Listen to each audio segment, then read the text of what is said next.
Welcome to Pindar Poetry. We hope you learned something new. You'll begin by ensuring compatibility and safeguarding data. First, confirm your Apple TV model supports tvOS 26 and has enough free space.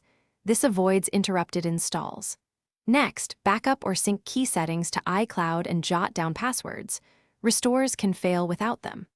Finally, enroll in the Apple Beta software program or use your developer account and download the tvOS Beta profile. This grants the update channel and the necessary certificate to appear in Software Update.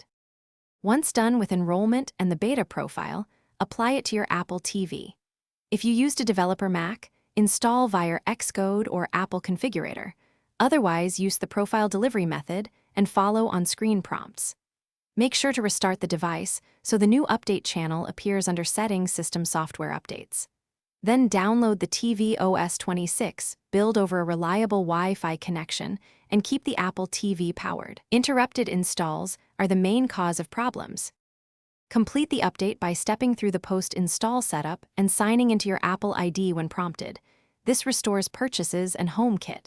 After boot, verify apps and AirPlay behavior and update apps in the App Store to match tvOS 26. If something goes wrong, try a simple reboot first. If that fails, remove and reapply the beta profile, then retry the install.